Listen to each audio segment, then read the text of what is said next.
प्रेमी से बदला लेने के एवज में महिला ने अपने पुत्र के अपहरण की रची झूठी साजिश। पुलिस ने किया खुलासा। दरअसल गाजियाबाद के थाना विजयनगर में एक कलयुगी मां ने अपने पुराने प्रेमी को झूठे मुकदमे में फंसाने के लिए अपने 7 वर्षीय कक्षा 3 की छात्र के अपहरण की साजिश रच डाली और पुलिस पर कार्रवाई में देरी करने पर आत्महत्या करने का दबाव बनाकर मुकदमा पंजीकृत करा दिया। जिसके बाद पुलिस द्वारा जब जांच की गई तो कुछ और ही मामला प्रकाश में आया, जिसमें पुलिस को यह पता चला कि गिरफ्तार दीपिका ने अपने 7 वर्षीय बच्चे को अपने दूसरे मित्र नीरज के साथ हापुड़ भेजा था और 7 वर्षीय बच्चे का ब्रेन वॉश करके पुराने प्रेमी आशु शर्मा और उसका वकील लोकेश चोपड़ा का नाम पुलिस को बताने को कहा। मगर जब पुलिस नीरज की तलाश में जुटी तो नीरज 7 वर्षीय बच्चे को अपनी परिचित मौसी लक्ष्मी तिवारी को सौंप कर फरार हो गया, जिसके बाद पुलिस के पास बच्चा बरामद हुआ और नीरज की गिरफ्तारी की गई और नीरज ने पुलिस को पूरे घटनाक्रम और साजिश के बारे में बताया। जिसके बाद गिरफ्तार अभियुक्त दीपिका ने अपनी जुल्म कबूल कर लिए और पूछताछ में जानकारी देते हुए डीएसपी सिटी कुंवर ज्ञानेंद्र सिंह ने बताया कि दोनों गिरफ्तार अभियुक्त पर नीरज पर बुलंदशहर में 2 चोरी के मुकदमे और महिला अभियुक्ता पर थाना विजयनगर में एक मुकदमा दर्ज है। सामने आया था, पुलिस द्वारा घटना का खुलासा किया गया है। चौंकाने वाला खुलासा पुलिस द्वारा किया गया है। कौन लोग हैं जो गिरफ्तार किए गए हैं, क्या कुछ घटनाक्रम पूरा रहा है? एक फर्जी अपहरण का मुकदमा मां द्वारा अपने ही बेटे के खिलाफ अपने बेटे के अपहरण की एक फर्जी एफआईआर दर्ज कराई थी, जिसमें दीपिका पांडे नाम की महिला थी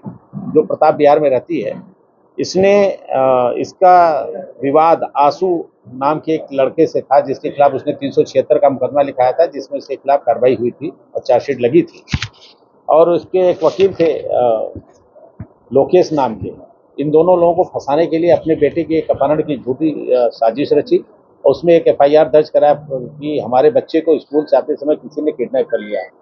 पुलिस ने तत्काल इसमें एफआईआर दर्ज करके उस बच्चे की बरामदगी के लिए पूरी टीमों का गठन किया गया था और तत्काल इसमें पुलिस जब विवेचना में जुटी तो पता चला कि स्कूल से बच्चे को आया लेकर के आई थी, उसके घर छोड़ गई थी और इसने स्वयं अपनी एक महिला मित्र है जो सब्बो है, उसके पास अपने बच्चे को भेज दिया था कि मैं बीमार हूँ, मुझे हॉस्पिटल जाना है, तुम मेरे बच्चे को संभालना। बाद में जब उस महिला मित्र ने इसे कहा कि अपने बच्चे को ले जाओ तो इसने अपने एक मित्र नीरज के माध्यम से उसको रिसीव करा लिया वहाँ से और नीरज को बता दिया कि तुम इसको लेकर के चले जाओ हापुड़ और उसको बता करके सिखा पढ़ा करके 3-4 दिन बाद नशे की हालत में छोड़ देना कि मेरा अपहरण एक सफ़ेद गाड़ी से हुआ था और जिसमें इनका नाम आशु का और